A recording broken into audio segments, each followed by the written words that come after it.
This is the Shogun podcast on TV Podcast Industries, and we're talking about the Shogun finale, Chapter 10, A Dream of a Dream. The hostages are free. He got just what he wanted. No dirty hands. No war. Just a woman.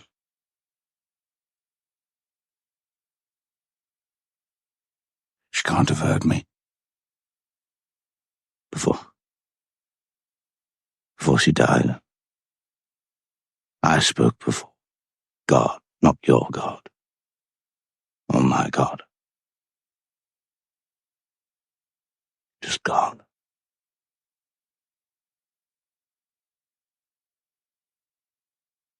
Do you think it was acceptable? Rest assured she was already sanctified. Before her death, she came to me and received absolution.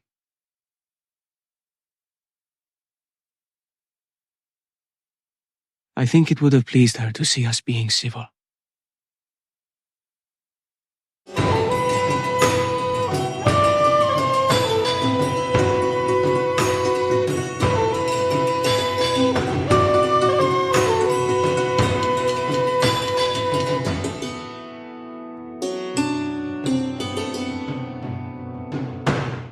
Welcome back, fellow warriors, to the Shogun podcast on TV Podcast Industries. We are on the finale of Shogun Chapter 10, A Dream of a Dream. I am one of your hosts, John. And I'm your other host, Derek. Welcome back, fellow warriors. Yeah, the final time on Shogun. I know. Yeah, I think we can now on 100,000,000% say there isn't going to be a second season of Shogun, can we? I don't think so. Yeah. I mean, there are other books technically within the series at different points in time as well, not as such immediately after. Yeah. So unless there is something around those novels that possibly there is an impetus towards sort of adapting really for TV. Yeah. I don't know. But ultimately, this is a self-contained show of a single series. And this is certainly the end of the story for John Blackthorne, for Toranaga, and for Mariko, who are the three main characters, of course, of the show. As you know, you've been watching the show, you know that. But that is the end of their story. There isn't anything else in the further books that's connected to these three characters. Absolutely. And also, interesting choice. I mean, this is very much an epilogue. It is. It is not really the big finale. This is an epilogue of rounding up where people are after the events of the previous chapter. It is, isn't it? And I was thinking about it, and I know we've made our Game of Thrones comparisons a few times throughout the series, and, you know, it's not comparable to Game of Thrones because Game of Thrones was an ongoing series, went on for 8 seasons, but traditionally this is how Game of Thrones would end their seasons. They would have a big battle moment or a massive moment in the second last episode, and the last episode wraps things up and sets things up for the next season. The big difference here with Shogun is there's nothing to set up for the next season here, so it is wrapping up the stories of all of the characters and the impacts that the last episode, Chapter 9, had on all of those characters. Yeah. Being a little bit coy just to make sure, we are going to talk full spoilers on the finale of Shogun in this podcast, so make sure you go out and watch the episode before listening to the podcast. Don't want to spoil anything before you do that, so when you've watched it, come back and listen to the rest of the podcast. Absolutely. And whilst you're away, why don't you subscribe to the podcast over at tvpodcastindustries.com, where you can subscribe to any good or evil podcast player of your choice. You can also join us on Facebook over on our group at facebook.com/groups/TV Podcast Industries. And of course, we are covering the end of the Star Wars The Bad Batch at the moment. So you can join us there. And we have just finished the second season of Invincible as well. Yes, so we have. We have a fair bit of content still flying around, including this final podcast on Shogun. Absolutely. And this episode's called A Dream of a Dream. And interestingly, the next show that we're going to be covering is The Dead Boy Detective, set in the world of The Sandman, or Dream.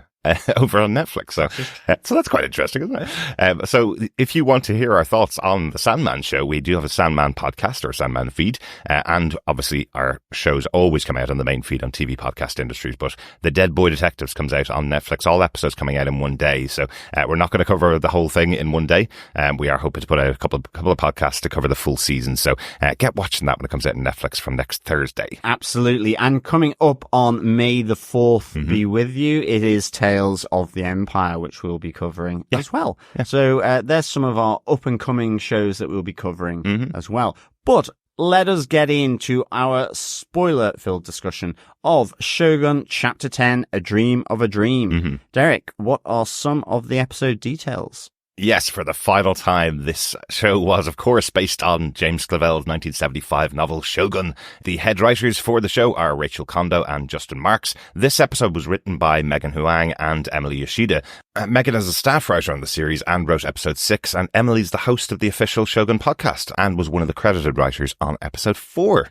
Lovely stuff. Yeah, you definitely highly recommend checking out the Shogun podcast. Absolutely, yeah. It's like an interview podcast with the cast. It's like a behind the scenes kind of documentary. It is really, and it's really good. It's really interesting. Yeah, they've got pretty much everybody from the costume designers through to all the cast and directors of the episodes giving their thoughts on the show. And sometimes, interestingly, again, they're obviously recorded ages ago, way before the show came out. So sometimes they may kind of give you an inkling of things that are coming up. So there's some things that are on there on the episode 9 podcast that actually happen in episode 10. So, but it's interesting to see, how your perspective can change in an episode when you hear how the actor approached the part, kind of thing. So Emily did a great job hosting that podcast. So definitely, hoping to see more from her in the future. The episode once again directed by Frederick Toy, who we've talked about multiple times. We talked about him last week as also the director of episode 9 and director of Fallout, which is out at the moment on Prime Video, where he directed, I think, 3 episodes of that. Yes. So, yeah.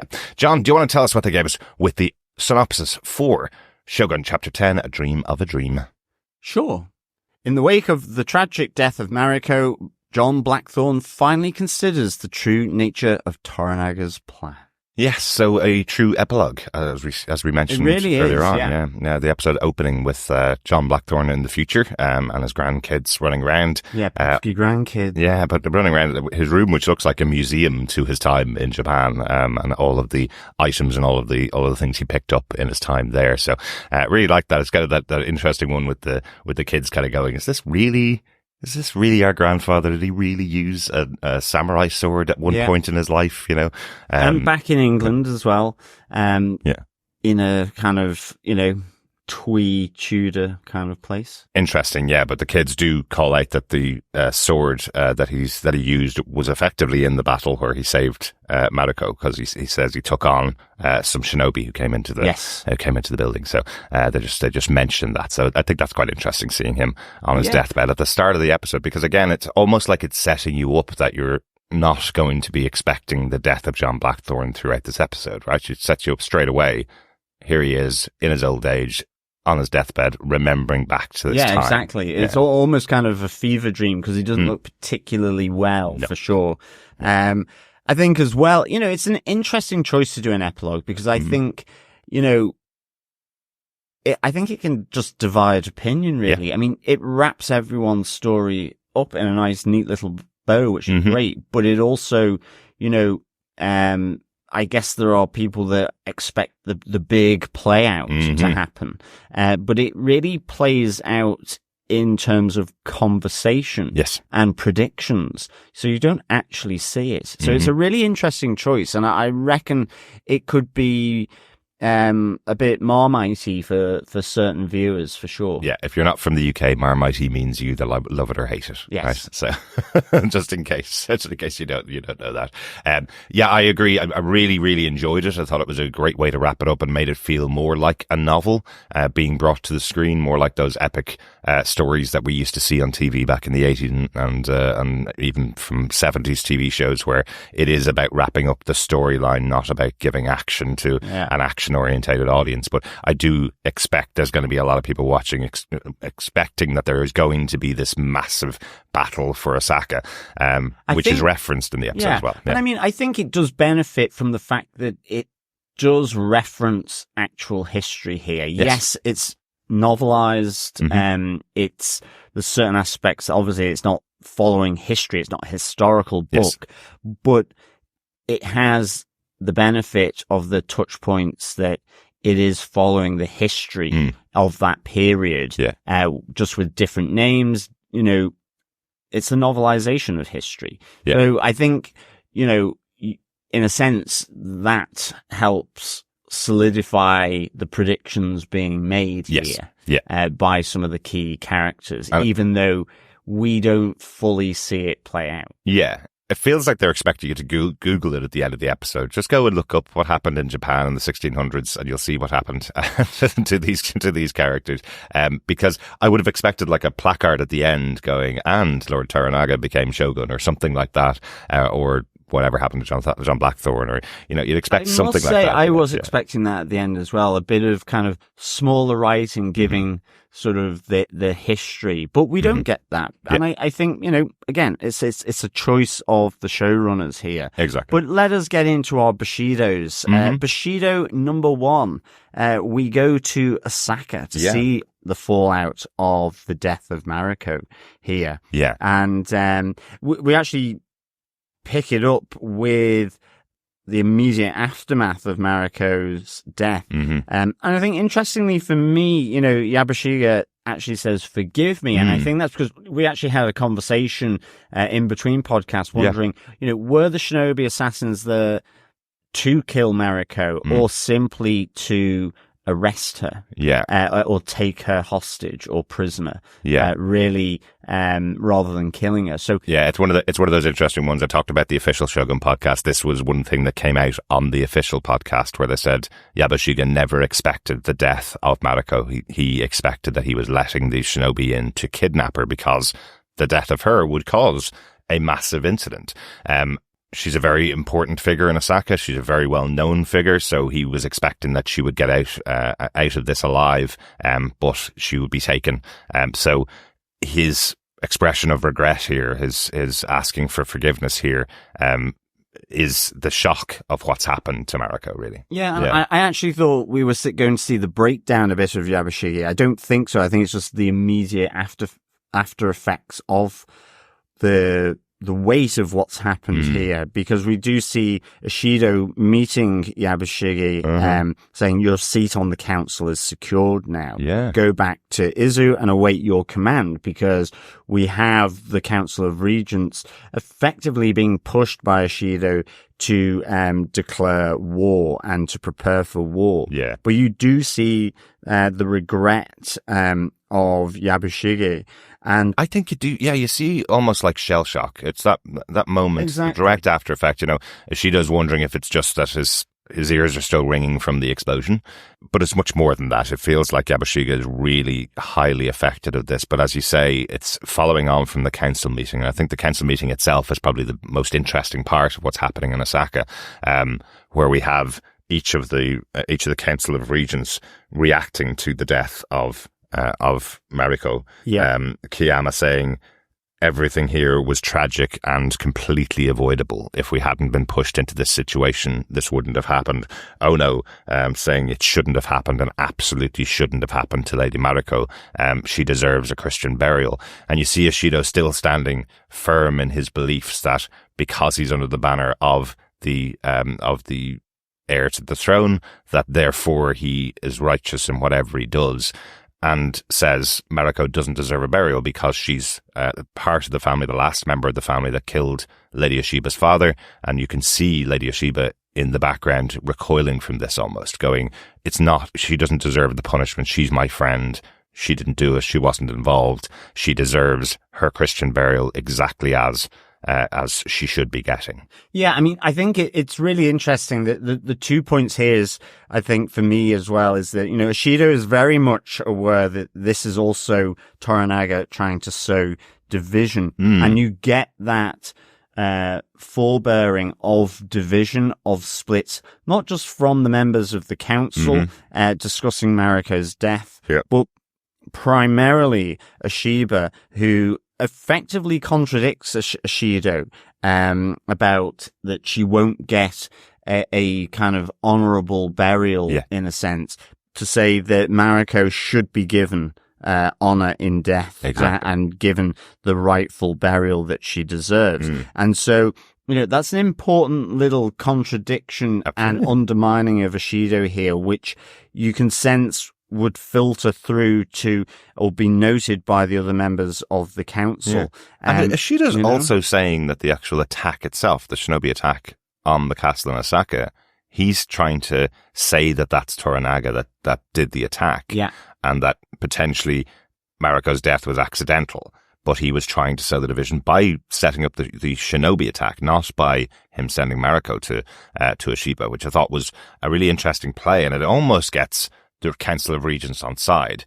I think this is an interesting touch. And then we have another earthquake strikes Osaka. But it's during the vote for war, But it stays their hand almost. It's like as if they're about to reach out to sign the declaration saying they're all aligned, and then they stop and go, maybe we need to consider this more. And we hear from Yabashiga's story, this is exactly what happened with the former Taiko. He had a time when he was about to go to war. There was an earthquake. It stayed his hand. He had to make peace because nobody would align with him in the war. He took a little extra time to think about, I guess, whether he was going to go to war or not. I really like this because this is the other part of it, is the superstition, that the earthquake was seen as a bad omen. And we have here the members of the council saying, well, maybe we need more discussion before we do the vote. And Ishido saying, we're not peasants here digging in the dirt, stop with this superstition. And, that, because I think that really kind of comes from, the background of Ishido in real life, who came from a peasantry and worked his way up to this position of power. It's that little glimpse into, the gradual eroding of superstitions here. Ishido, in a sense, being quite modern about it. This is superstition. This does not bring a bad omen onto the decision for war against Toranaga. And yet you have, as you say, Yabashige giving the story of the Taiko. But I think the interesting part of it, whether it's superstition or not, I think the interesting part of it is because the earthquake happened to the Taiko, it gave him extra opportunity to consider his options, and he chose peace instead of war because he had more time. He wasn't reactive. So absolutely. It's almost saying this is the kind of thing that Toranaga does. If Toranaga was given extra time, he would always consider the path to peace, avoiding war. And because an earthquake happened during the Taiko's time when he was about to go to war, he considered peace then. Maybe this is an indicator that Ishido would decide to go peace, or the other Council of Regents wouldn't sign off on the war. But I think Toranaga would be of the same mindset as Ishido, but what Toranaga would do is understand that members of the council would come at it from a point of it being a bad omen and calculate that accordingly. And I find that it is that clash of maybe superstition with modernity here and how it's viewed, whether that is from folklore or even from the church in a sense. And I really enjoy that. I mean, there's a really interesting book called Slaying Dragons about the exploration of the Alps, because a lot of the time people thought dragons lived at the top of the mountains, and until those early explorers climbing the mountains to the peak and realizing actually, well, there was nothing there, and then putting scientific instruments up there, realizing that actually there is none of that there. No kaiju on top of the Alps, unfortunately. No, unfortunately not. So I really like this, how it all played out, but I think importantly what is the forebearer to later events is Ishiba undermining Ishido's view of how Mariko's body would be treated. Absolutely. Absolutely. And I think, we talked about it, that off screen there was this alliance between Ishiba and Ishido, that they would be married, their intent to marry. And it's just interesting to see it play out here on screen, that Ishiba, the one that really has power, because of course she's the mother of the heir, that she always has that power in the back of her pocket, that she can either give support or take it away, effectively. Exactly. So I kind of like that. That is her ace in her hand, effectively. Exactly. The last thing that happens in Osaka is what happens with John Blackthorne, but let's deal with his story in its own Bushido. Yeah, Bushido number 2 is John Blackthorne's epilogue here. Yeah. First up, we see the fallout of the cannon being fired at the door, and John Blackthorne picking up Mariko, yelling and so on, but ultimately seems to pass out or has injuries from that explosion, which the adrenaline at the time doesn't really make him feel them. So he passes out and misses the funeral of Mariko. Yeah, but I suppose the big moment of him holding Mariko in his arms is that he prays over her. He says, "She is now yours, Lord," effectively. He says that she is now committed to the Almighty Father. Yeah. So he has passed out exactly as you said, John, and I just think it's kind of sad, given everything that they've gone through, that when he wakes up, he completely misses Mariko's funeral. The funeral has taken place. We kind of see it in the panning shot of Osaka, where we hear the Latin voices of a Christian burial or a Christian funeral, and you think maybe you'll go into the funeral itself, but you don't. Yeah. We don't actually see the funeral. We're like John Blackthorne. We've missed it completely. And then he's allowed to be taken out of Osaka. Father Martin is the one that escorts him out of the city, and they have an interesting conversation, I suppose, about that moment with Mariko, that John says, "I wasn't shouting to my God. I wasn't shouting to your God, to Father Martin. I was shouting to God, and I hope he was able to hear me. I'm not sure if Mariko heard me before she passed, but I was committing her soul to the heavens." Yeah, and I just think it's interesting from the Catholic faith and from the Christian faith, because it's really important that what Father Martin says to him is, "Don't worry, she already had done her last rites effectively before this happened to her." So from Mariko's perspective, even if, let's say, the Lord didn't hear John's prayer, she had already committed to the Lord before she died. So I think that's an interesting discussion. Absolutely. And I think also, even on the way to Osaka Harbor, John Blackthorne thinks that effectively he's going to be, fake ambushed and killed, even though he's been told he's allowed to go free. Yeah. And it isn't until the forest is like, is this where I'm going to get killed?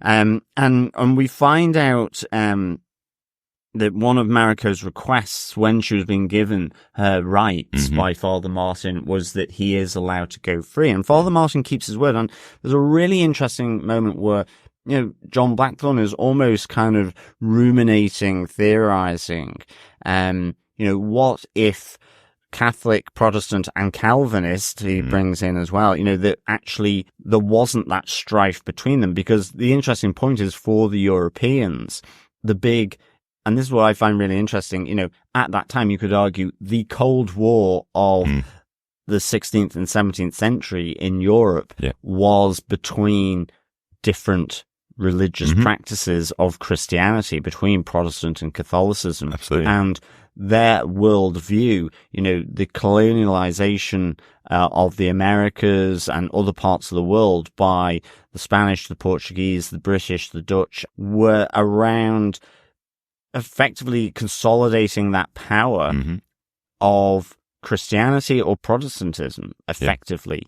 And so it's almost that play of saying, what if we weren't enemies? We weren't at war because of the different faith. Yeah. And, it echoes all geopolitical ideologies that are sort of at hammerheads with one another. And I like that, because it is the same, and it's a very modern aspect to bring into this. And it's personalized with Father Martin saying, how Mariko would have enjoyed us speaking in this way without animosity, almost as friends. And he says, he will keep his word that he gave to Mariko, even though, in a sense, he said the plan was to kill him. We've seen him go against the orders of his superior before by traveling up to Edo, that maybe he's doing that again in some respects. Potentially, he is committing to what Mariko had asked for. But I do think it's interesting in the response to Father Martin when he's going, oh, we're getting on really well, aren't we? Wouldn't this be great if we could do this all the time? And as you say, Blackthorn's going, well, that'll never happen. There's too many different factions of religion. We will all fight. He even calls it out. It's not just where he says Calvinist. He says Catholics, Protestants, Calvinist, any other shittist. There will always be fighting in between them. We will never stop. And obviously prophetic for the next 400 years of battles between religions. Where people believe they're right in their belief and nobody else is right, and will continue to pervade wars across the world right up until present day. So it is a really interesting discussion. But also as part of the discussion with Father Martin, we get, I suppose, if you didn't realise that last week's episode, Chapter 9, Crimson Sky, was Toranaga's plan to wrest away power from Ishido. We hear a lot from Father Martin here in this discussion. He says that all the prisoners have been freed from Osaka, that the stranglehold that Ishida had put on Osaka has been removed effectively. He believes that Toranaga is going to be dead in just a few weeks, but John effectively is saying to him, there's been no dirty hands, no war. It was just on one woman. We didn't have to go to a massive battle to end this stalemate or this deadlock between the two sides in this war. It was on Mariko, and she played her part effectively. Yeah, I mean, she is this crucible and that Toranaga has used. And John Blackthorne says to Father Martin, if you believe that, you don't know Yoshi Toranaga, giving him his full name. Because I think John Blackthorne is realizing the aspects that Toranaga has brought here, the plan, or at least grains of it. I just think that moment as John is leaving the harbour, going out to Yabashiga's ship to be transported back to the fishing village to his own ship, that moment where he's in the boat and you can just see him completely breaking. After realizing or after finding out that Mariko's the one that effectively saved his life one final time, and that she's gone. I just think that is so stunningly played, absolutely beautifully played by Cosmo Jarvis as the tears well in his eyes, and he's trying to hold them back before, I suppose, going back on to a ship with Yabashiga. Yeah.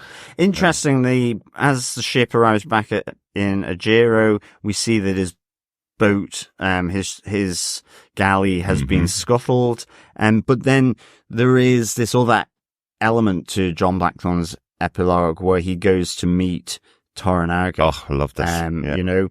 What I kind of initially liked about this is that he meets with Omi again, who asks him for his swords and pistols, and this time John Blackthorne hands them over to him as he's brought to Toranaga for this meeting.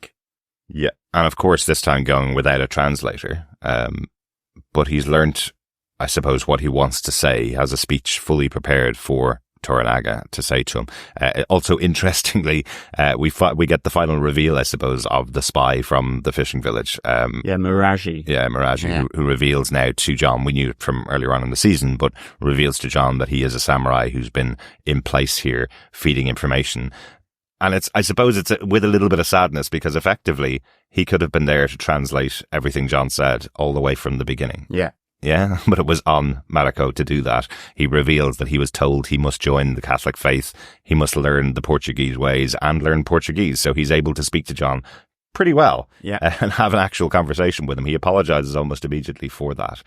But his higher job, I suppose, was working on behalf of Toranaga and passing the information to him that he needed.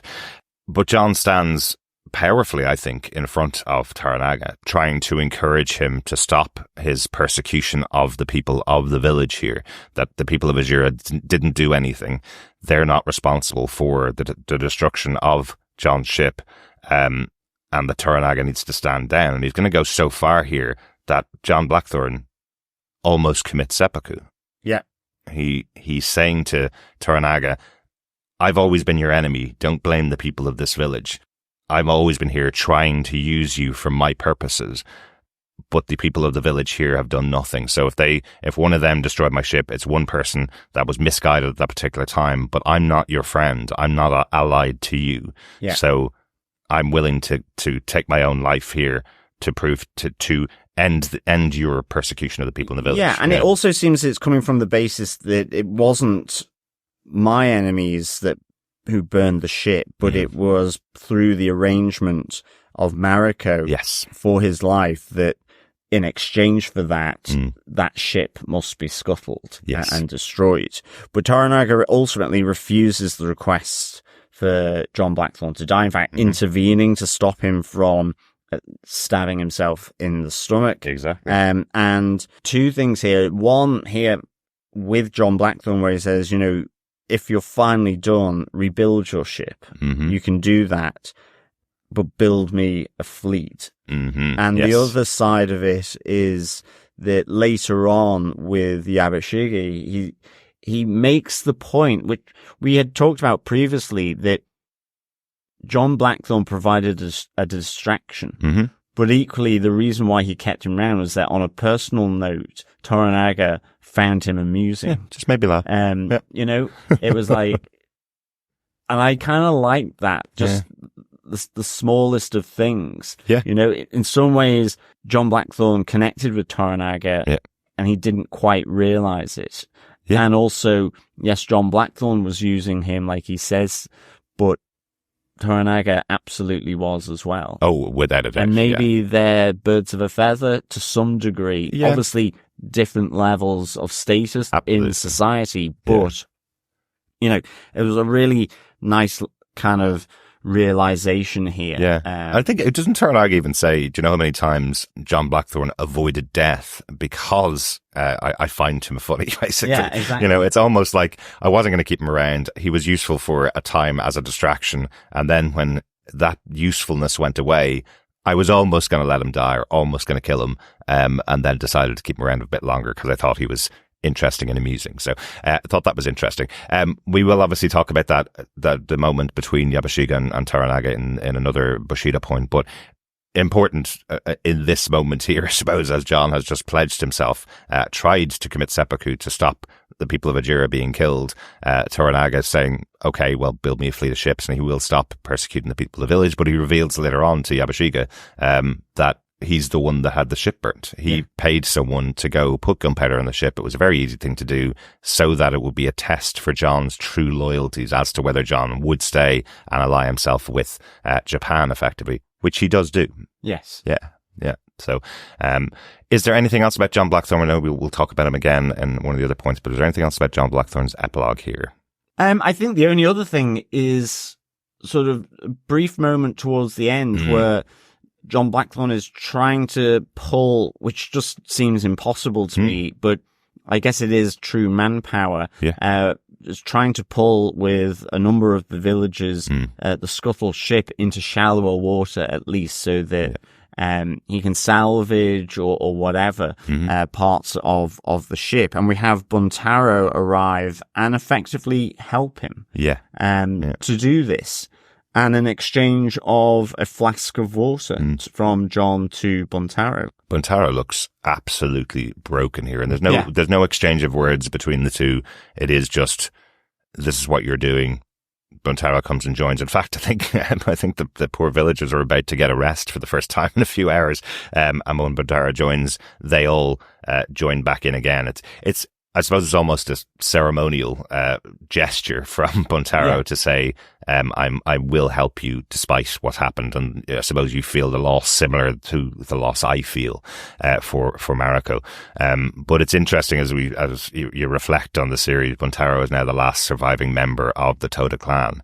They've lost pretty much everybody, including his wife and his father. So he's effectively the leader of the clan, I guess. Would he be? That's probably where he would step up to, but he's lost everything around him. Yeah. And I do feel, we talked about this throughout the series. There's been lots of feedback about, Buntaro's feelings towards Mariko.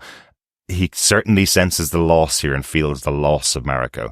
He was pushed aside by her when he tried to reconnect with her and didn't have any contact with her from that point onwards. And now she's gone. Now she's dead. So no future relationship. And as you say, it's almost it's a gesture of common ground in their shared grief, but also maybe drawing a line in the sand but of their previous antagonism towards one another. wow, you do want Buntero on your yeah, on your... one additional person, and that ship came flying out of the water. You want him on your tug of war team, don't you? Yeah, exactly. Super Buntero. Yeah. But it is a very interesting final moment, I suppose, for Buntero. But he looks broken. He does, absolutely. Yeah. But let us get on to Bushido number 3, Fuji's epilogue, which I found really, really satisfying, actually. I really liked it. Yeah, very touching. And certainly, I mean, even just you see John Blackthorne returning to his Hatamoto house, and Fuji is there, and they just sit together. Yeah. Looking out on the rain that's still falling in Ajiro. And I just thought that was really touching. It's interesting. It's like, here's a connection again with the grief of Mariko, because Fuji was, knew her, was friends with her. Yeah. Mariko had effectively cajoled her and said, it is your duty after the seppuku of her husband and baby boy to do the duty of Lord Toranaga and effectively to be John Blackthorne's consort. So I kind of like this. I mean, but even Fuji said, I like the fact that she says, but my work here is done now. I'm going to be a nun. Yeah. And so I like that they're able to communicate. Like we've mentioned a few times John has tended to go towards having certain phrases for conversations, but he can understand Japanese, and he's certainly far better than he could a couple of years ago when he arrived in Japan. I guess it's a few years, right? But he's able to have a small conversation. He's able to say a few specific words. That moment when the two of them sit down in the rain in the garden, and both of them look out, and he says, kind of no translator as Mariko's gone. But they're able to have a connection between the two of them. They're able to have this moment of discussion, I suppose. And it's interesting that John pushes back when he hears that she's going off to become a nun. Yeah. He gets the two words "nun tomorrow" out of what Fuji has said, and then says, "No, I forbid you. You must continue to be my consort." He says, "I wish you to stay," and then I order it. Yes. And Fuji just comes back and says, "No, my work for Lord Toranaga is complete. It is. Yeah. It's both transactional, but also that they have become friends to some degree through this experience, through the loss of Mariko, and ultimately then that gets deepened with the gesture that John Blackthorne does with her as they row out onto the sea to effectively almost give a naval burial to spread the ashes at sea as John Blackthorne would be used to from being in the Navy. Yeah. And I thought it was really, really touching, actually. And I found this a significant emotional beat within this show. Yeah, without a doubt. When you look back at the previous episodes of their relationship, that they have been on a journey themselves. Yeah. Yeah, and letting them go and letting them be together in the afterlife, letting them live forever, effectively. And I love the kind of turn back from Fuji when John's about to throw the rosary beads that he has still gripping onto from Mariko. He's about to throw them into the sea, and Fuji repeating Mariko's words to her when her son was about to be killed at the beginning of the season. She repeats Mariko's words, which are, "Let your hand be the last hands to hold them before they're committed to death." So it's just calling right the way back to how their relationship started, effectively, and here they are, as you say, as friends here at the end, that John is giving her a moment to say goodbye to her family as she realizes how much this means to John to say final goodbye to Mariko. Like, it's a very small, but it's a really nice story thread through this series. It really is. Yeah. Yeah, and Fuji's a fantastic character. She's had so many interesting moments throughout the series, going from being really aggressively against this idea of being anywhere near the barbarian to now truly being friends with him. Here, and her own grief with her husband and son. You know, yeah. So really good. Absolutely. Absolutely. I think let's move on to, I suppose, the biggest Bushido point from the episode, Bushido point 4, which is Yabashige and Toranaga's epilogue for the episode. Ooh, what an interesting way to do this. We had the reaction from Yabashige in Osaka, and now he's arrived back at what he believed, I guess, as a village in his home territories. And the minute he steps off and arrives into the village, he's taken as prisoner. He's arrested, effectively, and brought to Toranaga. But another callback right the way back to episode 1, because this is exactly what happened to John Blackthorne when he arrived on these shores. He is made kneel in front of Toranaga, just like John Blackthorne was made kneel in front of Omi. Omi is standing behind Toranaga at this stage as Toranaga's effectively interrogating Yabashige, telling him, we know everything that you've done. Yeah, his spies saw Yabashige letting in intruders into his palace in Osaka. And, you know, I think it's really interesting because effectively he's stripped of his lands, they're forfeited, and is basically told he must commit seppuku by sunset the following day. Get your affairs in order, basically, and then you have to commit seppuku. There is just an amazing line as well, where, yes, he's stripped of his lands, but he calls out asking for Omi to be given those lands. They should be passed on to him. He's his nephew. He's the one that deserves to become the next Lord of Izu and take over his place. And Toranaga responds with, no, your second death is that you don't get to do that. You don't get to name your successor. You will die and your lands are no longer yours or your family's. So that was really, really he big. says that. He also says that's a fair ask. You know, I almost would do the same thing because I think Toranaga sees the potential in Omi as well. In the same way that Yabashige does as well. But yes, it's a double blow here to Yabashige and unfortunately to Omi as well. It's another blow for him. But ultimately here, Yabashige asks for Toranaga to be his second for the seppuku. Yes. Yeah. Did you think he was going to get out of it, John? I kind of did to some extent. For everything that we've seen this season, you think there's going to be a moment. And even that conversation that Toranaga and Yabashige have, it feels like there's moments where Toranaga's going to say, look, I understand, you know, I played you, you know, well, he knew exactly what Yabashige was going to do. Not play by play, but all the way back to like episode 8, episode 7, he was talking to Mariko about what Yabashige and John Blackthorne were going to do. He knew exactly the kind of positions they would put themselves in as his plan played out. And here Yabashige is effectively, his usefulness is finished, but he's also been very traitorous towards Toranaga. Absolutely. And that can't stand and for it's Toranaga. The opposite ends of Yabashige and John Blackthorne, because John Blackthorne is reprieved by Toranaga because he didn't let intruders in, but also then proved his loyalty. Exactly. Yabashige has never proven that, and hence the seppuku. Yeah. I do really like the little beforehand bit, but with Yabashige and Omi, where he says, you know, you're the son I never had. Yes. Yeah. And, you know, otherwise I wouldn't have suggested that you take the lands. It's just a really nice touch as he says, you know, the family name is in good hands, he says to Omi, and hands his death poem to Omi, and then a nice little touch that he hands his final will to his ever loyal aide that has been there as well, you know, who says, have a good death. Yeah, I don't know about his response to that. It feels like maybe it's just because they've been going round and round on that for quite a long time, where it's, I need to write a new will.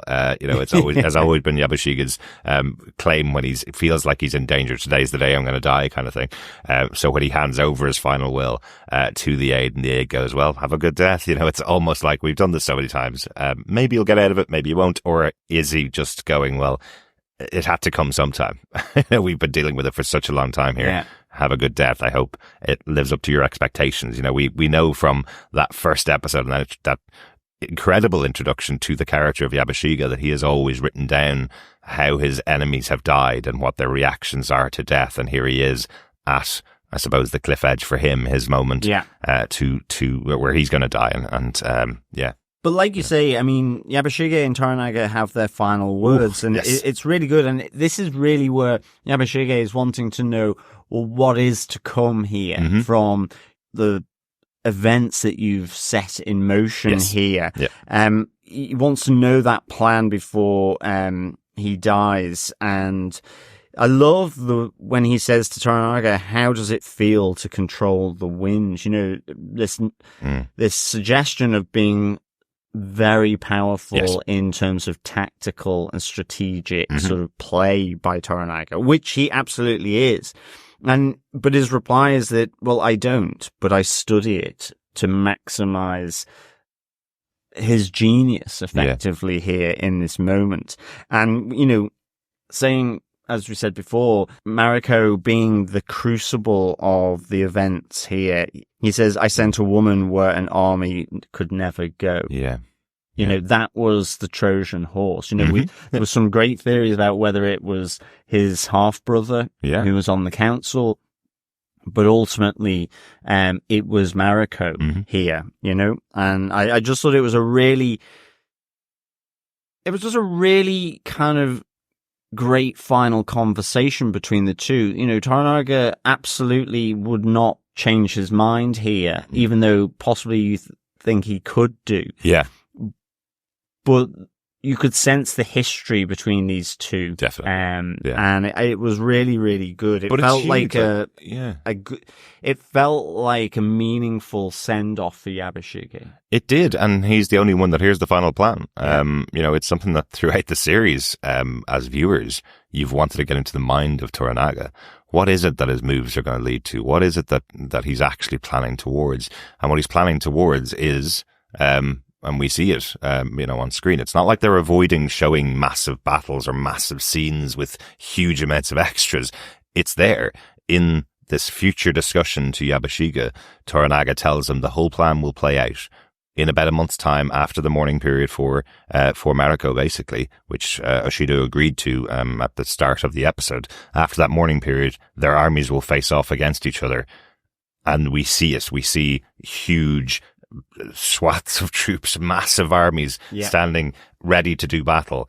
But at the point of doing battle, Lady Oshiba will call back her troops, or let's say the heir's troops. She will send a letter to Oshido calling back those troops, saying he no longer has their support, and Oshido will be left on his own with no war, no battle, no support, and that will be the end of his time reigning, and Toranaga will take over. And it's interesting because we do have a scene prior to this of Lady Shizu giving Toranaga a letter sent in secret by Lady Oshiba, and he recounts part of a poem that Mariko had said to him previously, and we have this conversation of we only have Mariko's words now, and I love that he then says, "What a bonfire she made!" Yeah. It was this crucible, and he repeats that. You know,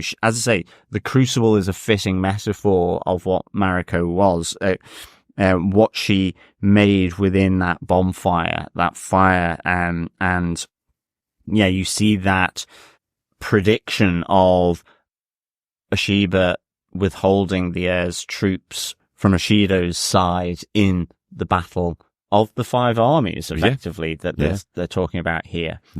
So really good. And part of this then is that Toranaga doesn't tell Yabashige this, but Yabashige immediately says, you know, he understands the secret heart of Toranaga, that it is to reinstate the shogunate, you know, and be the shogun. That he will be the leader. He does actually want the power, even though he's always claimed he never wanted the power.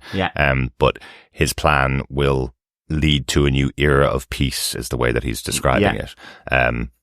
It's just a really interesting choice to do it this way. And you have Yabashige saying, you know, well, it's all hypocrisy, you know, lesser men dying, pointless. And Toranaga saying, except if I win. then, because Toranaga says all these other people have contributed. In fact, in a sense, maybe he's the master puppeteer, but he acknowledges and gives credit to the people, in effect, that he has puppeteered. Yeah. They've played their part. They are of equal importance to him in setting the events that transpire for this overall strategy. Yeah.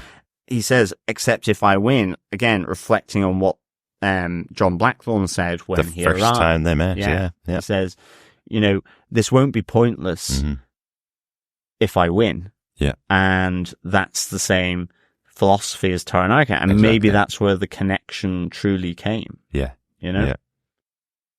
So I really like that. And of course, we have then the seppuku. Yeah. The death of on the Yabashige. cliff looking over the ocean. Yes, and Toranaga does take his head. I just felt like there was going to be a moment where Toranaga was going to stay his hand, but there is that reaction from where he says, why tell a dead man the future as he commits seppuku. Again, interesting choice. I want to hear our listeners' thoughts on the final episode and how this played out. It's an interesting way to tell the story, as I said, but I wonder why they chose to do it this way, where it's Toranaga telling Yabashige the future and us as the audience not seeing that that's how it actually plays out. He's giving a glimpse to the future to a man that's dying here. But we don't see that that's exactly how it turns out. And as I say, there's no place at the end of the episode telling you this is how it played out. In fact, all we have is that moment with Buntara helping John Blackthorne to raise one ship from the ocean, and Toranaga staring out over what you suspect is the future. He's staring out over Japan, knowing this is the first step in his plan that will get him to win the war effectively. Yeah. So, but also, as we say, knowing that this is going to be a bloodless battle that's coming up, that's why you're pretty certain that we're not going to get a second season. It's not like they're going to go and tell the story of that actual battle and have I wouldn't have big massive moments of the five armies staging a standoff. It's not going to happen. So they show it in this. That battle actually happened in history, in real life. Yes. Well, again, battle is the wrong term for it. It's a standoff that led to the real life character taking over Japan. So this is similar to what happened, and in fact, we're going to actually incorporate that into our Bushido 5. What happened to the actual characters in history? Because I think it's really interesting that these were real people. Of course, dramatized for the show. It's kind of interesting when you watch biographical movies, and they tend to avoid the fact that most biographical movies or biographies are historical fiction. They're not really what happened. There are lots of amalgamations and lots of things. Here, Shogun is actually very specific, telling you we've changed all the names. These are the real people. This is not exactly what happened to them, but there are some connections, some things that did happen in history. So first up, just to mention kind of the three major characters, let's talk about them. Hosokawa Gracia was the character that Mariko was based on, and interestingly, elements of Mariko's story follow Gracia's quite closely, but her manner of death is slightly different. When Ishida attempted to take Gracia hostage, like Ishido tried to do here in taking hostage of Mariko, she was actually killed by the family retainer. So the family retainer would be like the guard, the bodyguard of the family. He killed her, then committed seppuku himself, and then set the mansion on fire. And the outrage over her death was so big that it forced Ishido to abandon his planned war. So very similar here to what happened to Mariko in the story of Shogun. Yeah, it's really interesting. That it's similar kind of thing. It was that, I guess, the weight of public opinion really ultimately forced Ishida to abandon his plans. Yeah. So absolutely, really, really interesting. Yeah. And then William Adams, who John Blackthorne is based on, eventually he was given permission to return home to England. He ultimately decided to stay in Japan, became highly involved in Japan's Red Seal trade, and chartered and served as captain on many expeditions in Southeast Asia. He married a Japanese woman named Ayuki and had a son, Joseph, and a daughter, Susanna. He died in Japan at the age of 55. So interestingly, when we were talking at the opening, John was saying that it looked like John Blackthorne was back in England with his grandchildren. and looks a lot older than 55. Maybe 55 in the 1600s looked like 80. I would say so. Yeah. But John Blackthorne did make it to 55.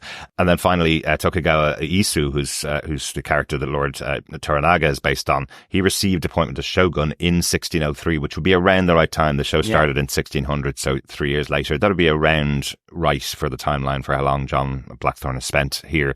He voluntarily abdicated from office in 1605, but remained in power until his death in 1616, and set up a careful set of rules, which is called the Pukuhan system, designed to keep the daimyo and samurai in check under the new shogunate. So it's interesting. He set up a whole new structure to ensure what happened with Ishida didn't happen again after getting into power. So that era of peace that Toranaga speaks to Yabashige about does come to pass absolutely in the real term, in real life. Yeah.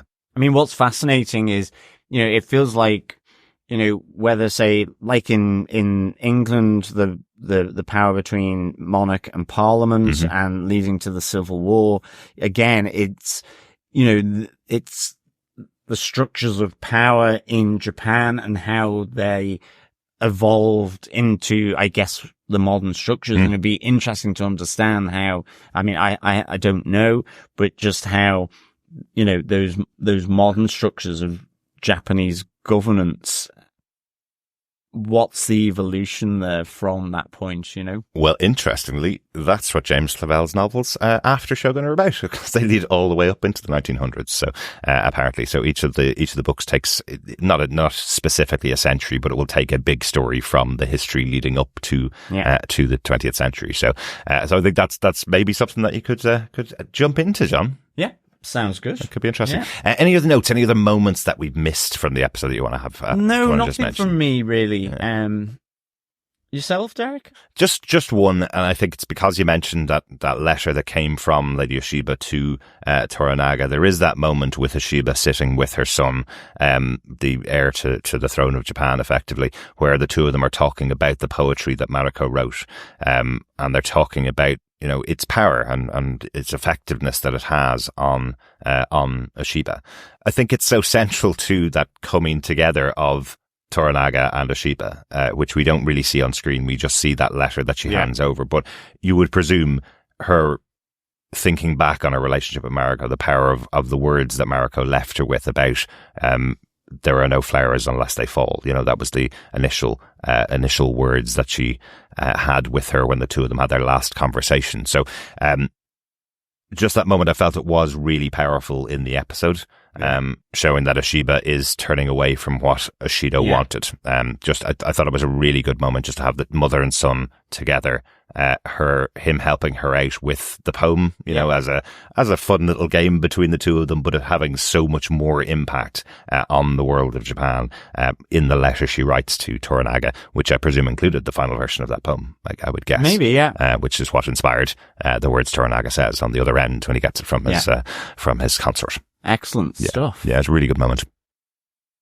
So, Derek, overall, what did you think of Chapter 10? What a series. What an amazing show. I really, really enjoyed it.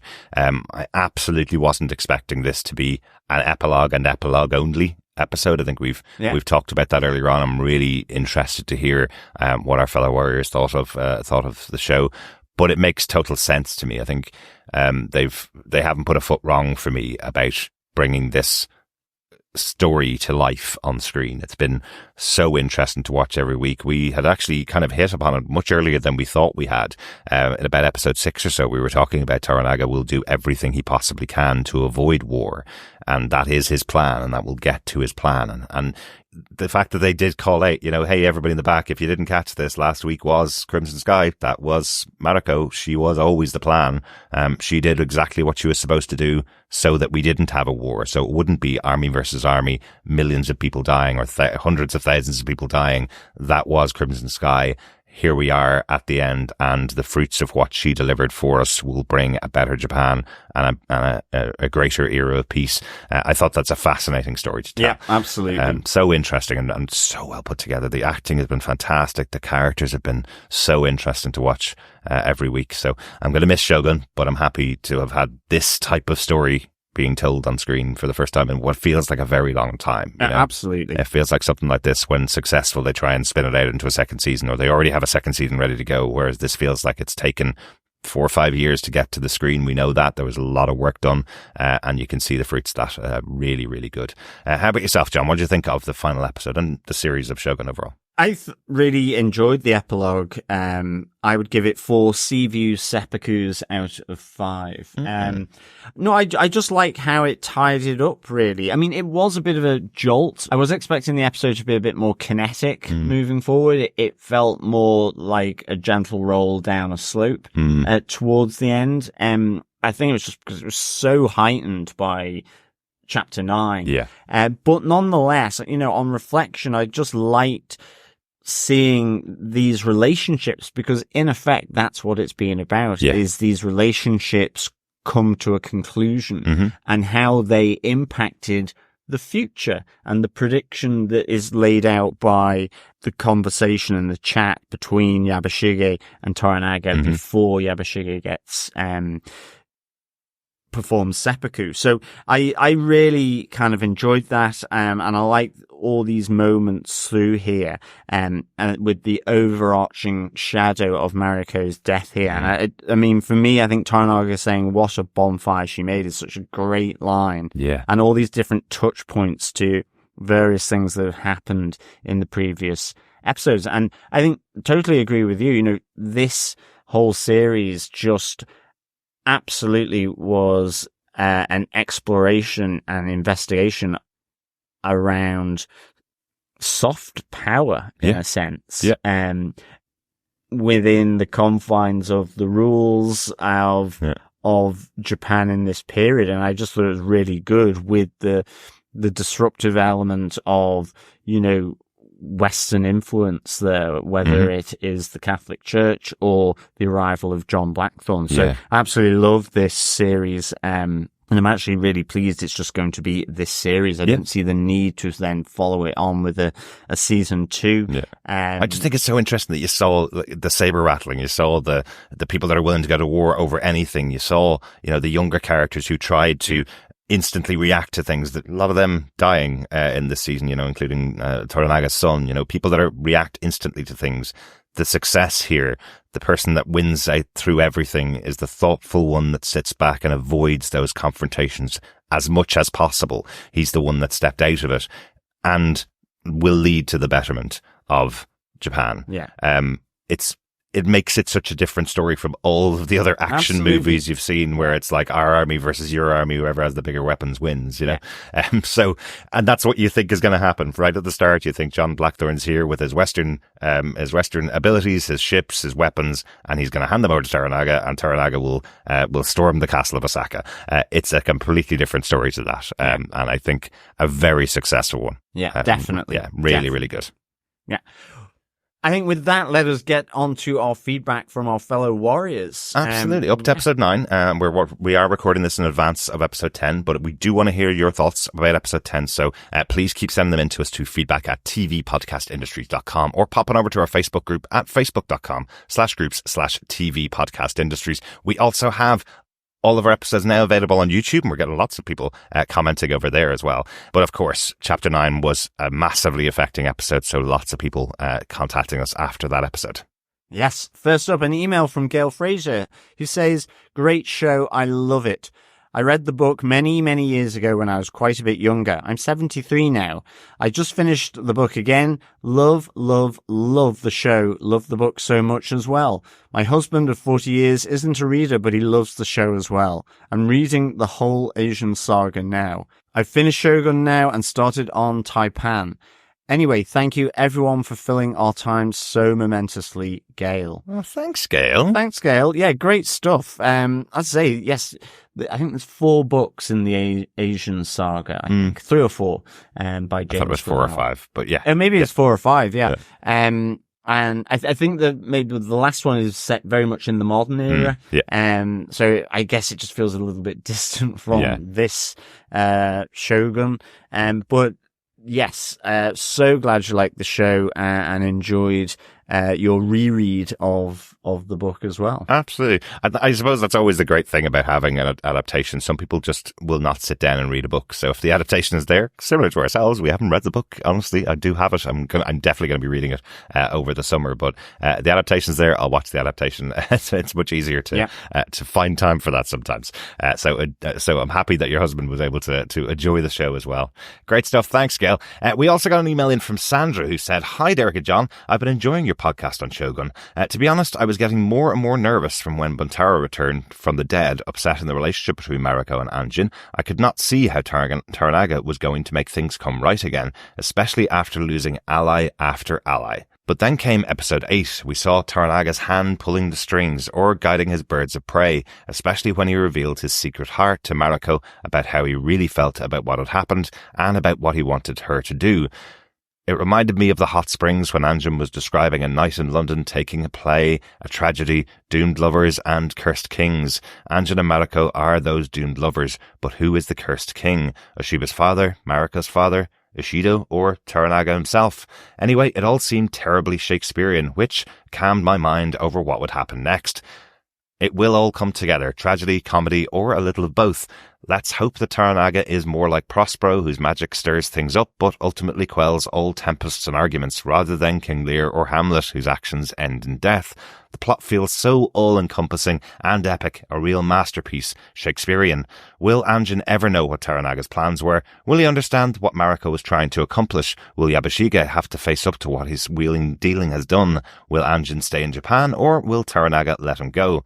Remember the priest in the prison in episode 2? He said something along the lines of, "If Toranaga has made you his ally, you will never leave Japan alive." I think the real samurai William Adams never did return to England. He remained in Japan for the rest of his life. In episode 9, Mariko put her life on the line 3 times. Once when she tried to walk out with Lady Kiri and Lady Shizu, second when she tried to commit seppuku, and third when she put herself between the door and the blast when they were trapped. Third time lucky, or not so lucky. But how will Anjin react? He will be heartbroken, especially after he begged her to live. If not for good sense or for God, then to live for him. Yeah, great line that was. Absolutely. I'm very grateful that the show's creators gave us some last moments between Mariko and Anjin when he stepped up to be her second, saying he's been through hell already. That moment before the seppuku, when she held his hand in the same way that Father Martin had held her hand when he gave her the rosary to hold on to when there was nothing else. When Anjin helped Mariko up after the attempt at seppuku, holding her hand until she grasped it, and when Anjin went to her room, the opposite from when Mariko slipped into his room in episode 4 and they had one last night together. Will the people held hostage now be let go? Will Toranaga and Ishido face off against each other on the battlefield? Will we see the battle? What will Ishiba do? What will happen to Ishido? Back in episode 2, I thought there was an undercurrent between Ishiba and Toranaga, perhaps a romance which ended when she became a consort of the Taiko. Was this part of her hatred for Toranaga, a jilted lover, as well as thinking he was the mastermind behind the murder of her father? Could Ishiba become his next consort? Is the heir really Toranaga's son rather than the Taiko's? Will Toranaga become shogun? Even after he protested it so much, publicly he says he doesn't want to, but perhaps in his secret heart he knows he must, because how could anyone else be trusted with such power? It's a lot to squeeze into the final episode, but after that jam-packed episode 9, I think they could do it. I can't wait. Thank you for all your in-depth discussions about each episode. It really helped me to think through the implications of what was going on each time, and I cannot wait to see what these actors do next. Sandra Nokata. Excellent. Thanks so much, Sandra. Absolutely. Well, certainly, I think you're in for a nice little treat with this epilogue format, because in a sense, they do fit all that in. Yeah. Maybe just not in the proportions that you think they're going to be in. Yes. For sure.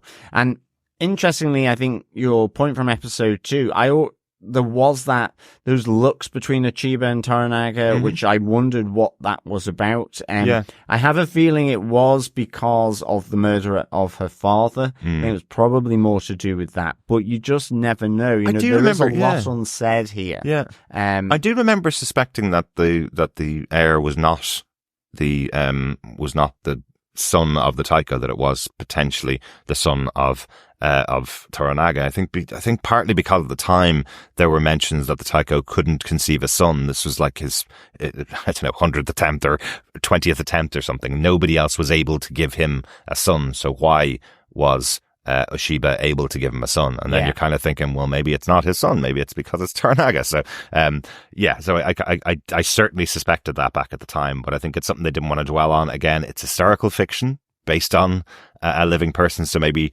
James Clavell, when he was writing the novel, didn't want to put a real fine point on it, that this was not the actual heir to the throne. It's actually somebody else's son, maybe.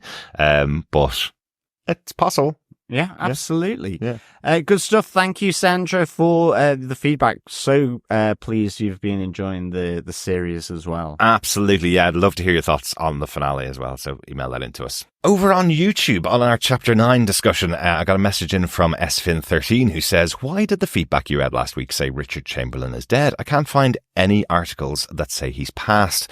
I did check this out immediately after I got the message in from SFin. Thanks so much for sending us the message. Richard Chamberlain hasn't passed away. The message that we got in from Marta last week, I think she may have just confused that he passed the age of 90 in March. She may have seen that, but what that actually meant was he turned 90 on March 31st. So, so I can see that. Yeah, Richard Chamberlain is very much alive. Very much alive, and celebrating his 90th birthday just a couple of weeks ago. So that's really good, and I'm glad he's not passed away. So I'm really sorry that we actually said that. My sincere apologies for not checking on that. I think we just read it and continued on. But Esfin did respond saying, I remembered looking up Richard Chamberlain when the series started, so it was fresh in my mind that he was alive. Thankfully, he still is. I listened to you guys through Apple Podcast, and it's the second show I'm following with you. The other is The Boys and Gen V. Keep up the good work. Excellent stuff. Thank you, SFin13, for that, and for sort of correcting us on Richard Chamberlain. Yeah, so sorry about that for all those listening and who thought that maybe Richard Chamberlain had passed away. He is alive and kicking. He is.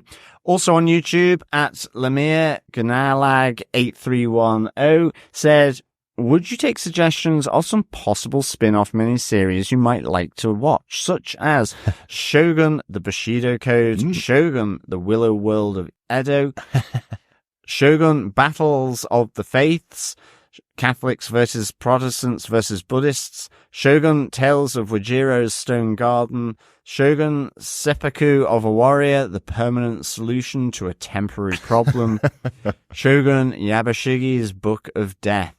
Hashtag Katanas and Kimonos rock. Like it. Thank you so much for those spin-off suggestions. Really, really good. Now, if you're an executive at Hulu or FX, you may be considering a spin-off because the show has been massively popular. Yeah, absolutely. What do you think? What's your favorite in there, John? I think the Seppuku of a Warrior, the permanent solution to a temporary problem. Yes. I quite like as well The Willow World of Edo. To see the battle between courtesans and the church. Absolutely. Yes. That'd be great. Just throwing bottles back and forth across the street at each other or something.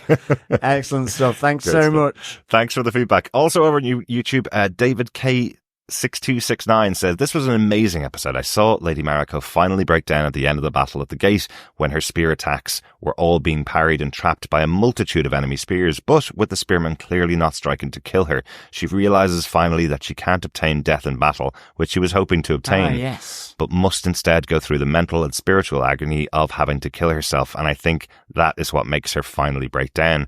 You're partially correct about the ritual itself. The official Shogun podcast explained that for female ritual suicides there may not have been a second, or if there is, that the second is really there for moral support and does not strike and behead the person as they do for male ritual suicides.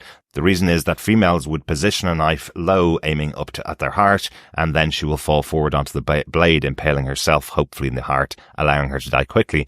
I think the podcast stated that if they do not fall in the way that impales their heart, the woman will use a small knife, I assume a second blade, that they have ready for this purpose, to cut her own throat and bleed out if the blow to the heart is not successful. For men, they will not seek to impale themselves in the heart, but are supposed to cut from across their abdomens, which is extraordinarily painful but not immediately fatal. People can linger for days before dying. Some males have seconds, which will prevent such long suffering by decapitating them after the victim makes the required disemboweling cuts. Very good. Yes, the official podcast there, bringing lots of the details. Absolutely. Yeah, I know we've mentioned this before, but we are recording the episodes in advance of them being released. We actually released the podcast about an hour after the episodes come out, just purely because we want to give people a chance to listen to them, but we don't listen to the official podcast in advance of recording our podcast. So there are details that are there, of course, by the makers. They're steeped in this for years and years, so they have much more knowledge about the detail behind it. But it is interesting. It's really interesting. So thanks, David K, for sending on those snippets of information. It's really good. Finally, from YouTube, at Joey Art K added, hostage taking was a common accepted practice back then. There would be no need to hide it. That part doesn't make sense. Being a devout Catholic, Mariko would not have attempted seppuku. Having someone kill you under your direction is still suicide. God isn't stupid. Of course, adultery is a sin too, so this is really a slanderous portrayal of the character. By the way, women didn't do seppuku, they slit their neck arteries. What is abuse now was not what was considered abuse in the 1600s. Buntaro just comes back from fighting for survival for 20 days and finds his wife living with a foreign man. But later, Toranaga gets 49 days to mourn his son. Then he sees chemistry between them, and she probably refused his advances later. She got off easy, to be honest. That whole scene is ridiculous. First off, Buntaro would have killed Blackthorn immediately, regardless of what Toranaga might say. Second, Toranaga would have never even considered insulting Buntaro or Mariko so badly by having a woman of her class living with a man, let alone a foreigner. That simply was not done. Plus, love had nothing to do with marriage at the class level most of the time. They were arranged marriages, and her duty was to please her husband, not look down on him despite him saving her life. And they had other Japanese that could speak Portuguese. Why disgrace your best warrior by using her? She only has high status because she is Buntaro's wife. She has no other position or title other than the daughter of a traitor that should be executed. And a Christian convert on top of it that a few years later would have been a death sentence. Fiction is one thing, but ridiculous fantasy is another. Strong words, Joey R.K., for sure. Really interesting opinion. Yeah. I'm not entirely sure it's ridiculous fantasy. I think that, it's probably hugely complicated. In a sense, Toranaga asked Mariko to be his interpreter. I think there was a wider plan for Mariko on the basis of what happened to her father. So I don't think, necessarily Toranaga expected there to be a relationship that developed there. And indeed, he says to Buntaro, well, she is your wife. You can do what you want. There is that conversation. So I think it's a difficult one to have. And I think, this is the problem. You come at it from this period of time with your thoughts and, in a sense, you are right. What abuse is now not necessarily considered abuse now. Yes, hostage taking was common practice, but equally then... I do want to just say, it's still abuse, whether it was considered abuse at the time or not. No, we consider it abuse now, but it was still abuse by Buntaro. So, Joey, I understand that you come at this with your opinion. It's pretty clear that your opinion is very different from our opinion about the show and about the characterizations that we see here. So, while you may have the opinion that women were downtrodden and were only there to please their husbands, I would doubt that every single woman felt the same in the 1600s. They may have felt trapped in the situation and may have outwardly portrayed that they were there just to support their husbands. I think that's dealt with quite clearly in the show in the Eightfold Fence, where Mariko says she just absolutely will give Buntaro nothing. That is how she will live out her life, being stuck in this marriage with someone that doesn't love her and she doesn't love. She will just give him nothing. So while your opinion, of course, is your opinion, it's always interesting to hear someone else's thoughts about it. Whether a devout Catholic will always follow the teachings of the Church, I think we know from history that's not a binding way. Just because you're a Catholic, you will follow the Catholic teachings at all times. Mariko trying her best to follow the teachings, knowing that seppuku, which is part of Japanese culture at the time, would be considered suicide. So she is trying to manage that. Well, I think it's interesting as well because, you know, we have Mariko in her conversation with Toranaga say, I am both effectively in the Catholic faith and I am also a member of this clan, wider clan and also Japanese. And Japanese. Yeah. And I think it's to that point which, you know, I don't think anyone is a solitary position in life or identity, whatever it is. They have different aspects here. And that's how she, in a sense, tells Toranaga that you can trust me. I won't do things to further the Catholic Church. And you're right.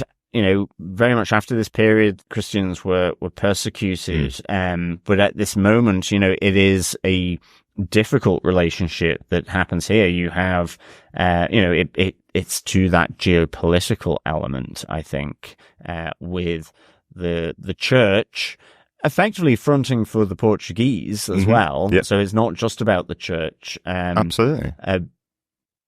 Having their own sort of strategies as to why they're there, what they're doing there, and also the Japanese reciprocating that, whether it's that they are amenable to that, like some of the council regents, or just think it's strange because they're Buddhists. Well, absolutely. But again, you know, we hear from a lot of these characters in this version of the story that they're there for the purse strings. They're there for what goes into their wallet, basically. So, but interestingly, Hosokawa Gracia, who was Catholic, the character that Mariko is based on, and the reason why she was able to be Catholic at a time when Catholics would be persecuted, is because of her high station. It's interesting that you mentioned pretty much Ishido's opinion of Mariko, that she is a traitor who deserves to be killed. That's not Toranaga's opinion of her. Toranaga allied with her father.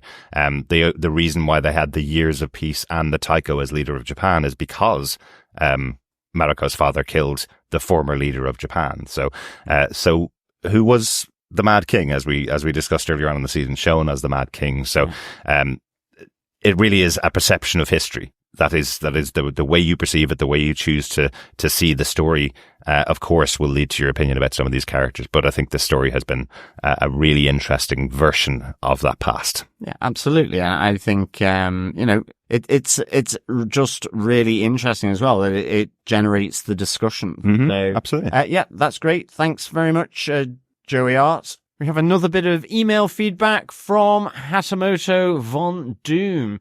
Victor says, "Yo, Warriors, what a gut-wrencher of an episode. I think Lady Mariko absolutely shines here. She went toe-to-toe with Ishido and stood her ground. I found the scene of the attempted departure extremely riveting, but then again, the entire episode was intense. Lady Mariko finally got what she wanted without taking her own life. Yabushige really tickles me. I didn't know samurai could tap dance. I agree with the father visitor. War is coming. Sayonara, Hatamoto Von Doom." Absolutely, Victor. Mariko is essential in this episode. She's fantastic, and I'm glad that the show gave her an entire episode to show her story in there. And Yabushige has just been standout this season. He's been absolutely fantastic right up until the end. Well, yeah, absolutely. I mean, I think Yabushige is one of my favorite characters, along with his nephew Omi. Yeah. I just really, really like them in a sense. They're fantastic. They feel like they're caught in the middle to some extent, and are just, in a sense, just trying to find the best way out. You know, and I think ultimately then with episode 10, seeing Yabushige's kind of almost slight insanity a bit, you know, or the regret of what happens. You know, it's not what he meant to happen in that sense. Exactly. And I'm totally with you. You know, this is such a great episode for Mariko in terms of both as a character and for the actor as well, in terms of just the tension throughout this episode. Absolutely. Thanks so much, Hatamoto Von Doom. Yeah, thanks, Victor. Over on Facebook, Jamie Lawson says, totally gripped throughout the episodes. So gripped that it didn't feel like an hour had passed. Totally agree, Jamie. Really, really good TV here. Absolutely gripping. Yeah, I can't believe 10 episodes have passed. I know, absolutely. One last comment from YouTube from Christina Berg, who says suicide is a sin in the Catholic faith, but not in the Protestant faith. However, nowadays the Roman Catholic Church has lessened its stand somewhat. Yeah, Christina, I suppose I was brought up as Catholic, as we've mentioned before in the podcast, and John was brought up in the Protestant faith, as we talked about before. So, the opinions that the Catholic Church have about suicide are, they've changed, I suppose, over time, but they were. What's the word? Pre-draconian. What would be the word? It's like you're completely excommunicated from the church after your death. So I suppose the clashing of those two cultures is one of the central pieces of the story. The idea that John arrives in Japan not knowing anything about Japan, and within his first day there, he sees someone try to commit seppuku. So trying to understand what's different in their mind and what's different in their upbringings and their beliefs. So it's very interesting. Thanks so much for that, Christina. Yeah, thanks, Christina. And finally, over on Facebook, Dr. Bob Phillips says, I didn't think I could get any more intense than last week. The entire episode was perfectly paced, irresistible in momentum, and shocking in the final explosive moment. Mariko pitched her performance exquisitely, and Jin-sama had the bewildered reactive response of a mariner in the middle of a tropical storm. Ishido's carefully constructed prison of politeness has collapsed. I can't believe it's only one episode to the end of the series. Yeah, thanks, Dr. Bob. I completely agree. I think last week's episode was really just very masterful. Just stunning. Yeah. And obviously, if Anna Sawai doesn't get some kind of nomination for an award for that performance in the show, absolutely. People are not watching the right TV. She was masterful. Thanks so much, Dr. Bob. And thanks everybody for all of your feedback. I've been saying throughout the series, and I think regular listeners to Podcast Industries will be aware that I usually listen to a few podcasts about the shows that we're covering, just to kind of get a dip into what other people are covering. The official podcast for Shogun, if you want more information, it's a really good quick half hour interviews with the cast and crew. Definitely have a listen to that. I've been also listening to the Bingetown TV podcast, which is an American podcast about the show, and I just find it really, really fun. Three American guys who I think in the first episode say, we're never going to pronounce any of the characters' names right, so we're going to make up nicknames for them all. So that's been a lot of fun to listen to. Well, it's funny, in my notes, John Blackthorne is JB and Yabashigi is Yabs. It's always Yabs. There you go. Excellent. The only way is up. Exactly. I'd also recommend for a different take, Black Girl Couch Reviews is starting her coverage of the show. She's just done 2 episodes so far, but always fun to listen to. It's very different from 2 Irish guys talking about Shogun as well. Yeah. But thanks so much for joining us for the entirety of Shogun Season 1, or the only season. Well, absolutely. But of course, fellow warriors, you're more than welcome to join us and subscribe to us over on tvpodcastindustries.com. And of course, please leave a review or share your thoughts. But of course, share the podcast, because sharing the podcast is, of course, sharing the love. We will, as we said previously, we are still around doing the Star Wars The Bad Batch. Just 2 episodes left. And we will be moving into Dead Boy Detective in the coming week, as well as Tales of the Empire, animated short series coming out on May the 4th. Yeah. If you want to know what else is coming up for TV Podcast Industries this year, pop on over to tvpodcastindustries.com. There's a little note that I have up there of shows coming in 2024. I think the page is just tvpodcastindustries.com/2024. Lots of stuff coming up. We're returning to The Boys in the middle of summer of this year. We've got the last season of Umbrella Academy coming up later this year. We've got the 4th season of The Witcher coming up as well. Absolutely. That just confirmed to be ending at season 5. Possibly The Acolyte as well we may cover. We need to just see how that fits into our schedules for sure. Absolutely. But certainly would love to take that on. Yeah, that would be really cool. That'd be really cool. But it's been excellent talking about Shogun. This was our big swing for our 10th anniversary year podcast, talking about a historical fiction show, which we don't normally talk about. So I hope you enjoyed listening along with us and joining us for our coverage of Shogun as much as we've enjoyed recording it. Yes, absolutely. Until next time, fellow warriors, remember, keep watching and, of course, keep listening. Bye. Bye.